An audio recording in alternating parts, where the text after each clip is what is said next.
आगे बढ़ते हैं। टोक्यो ओलंपिक्स 2020 में हिंदुस्तान की मेंस हॉकी टीम ओलंपिक्स में हॉकी के कहत को खत्म कर दिया है। हिंदुस्तानी हॉकी टीम ने तकरीबन 41 साल बाद ओलंपिक्स में कोई तमगा जीता है। कांसे के तमगे के लिए मुकाबले में हिंदुस्तान ने जर्मनी को 5-4 से शिकस्त दे दी। टीम इंडिया की शुरुआत खराब रही, लेकिन उसे लगातार गोल करके शानदार वापसी की। इसके बाद जर्मनी ने 2 गोल दागकर हिंदुस्तान पर दबाव बनाया, लेकिन हिंदुस्तान ने एक के बाद दीगर 4 गोल दागकर मैच में 5-3 से सबकत हासिल कर ली।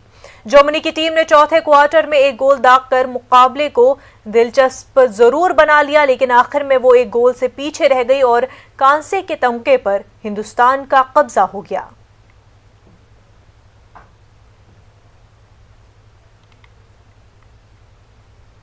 बहुत बढ़िया, बहुत खुशी, बहुत ज्यादा खुशी है, बहुत थोड़ा पीछे खुशी है, बहुत जीत गए हैं।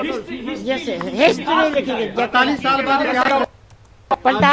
40 साल बाद इन्होंने बरगढ़ तो बाद ओलंपियन पहली जित लिया, अपनी ब्रॉन्ज मैडल जित लिया। बहुत खुशी वाली गल है, बहुत ज्यादा खुशी वाली गल। देर दी महाराज अगे अरदास करनी, मेरी 10वें पातशाह ने सुन ली, 10वें पातशाह ने मेरी सुन ली,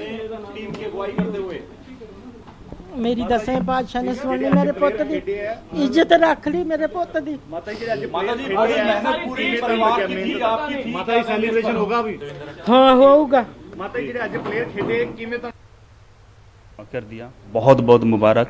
इससे जो हमारे आने वाले पीढ़ी, जो यूथ जो हॉकी खेल रहे हैं, खेलना चाह रहे हैं, ओलंपिक में पार्टिसिपेट कर रहे हैं, ओलंपिक खेलना चाह रहे हैं, उनके मन में एक जोश और एक विश्वास आया, कॉन्फिडेंस बढ़ गया है कि आज भी हम वर्ल्ड में बेस्ट हैं।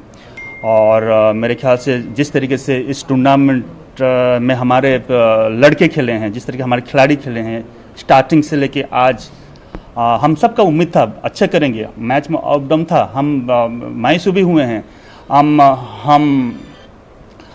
हम हार भी देखे हैं, लेकिन फाइनली आज ब्रॉन्ज मेडल जीते हैं।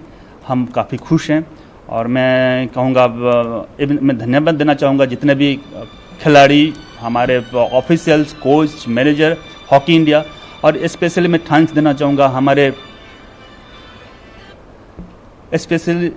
चाहूँगा हमारे जो मुख्यमंत्री श्री नवीन पटनायक जी को, जिन्होंने 2 साल पहले जो मेंस और वुमेंस टीम को स्पॉन्सरशिप हॉकी के लिए जो हेल्प किए, फाइनेंशियल हेल्प के लिए हेल्प किए, मेरे ख्याल से इससे भी काफ़ी मोटिवेट हुए और इंडियन हॉकी काफ़ी आगे आई और आज आपके सामने सब कुछ रिजल्ट आपके सामने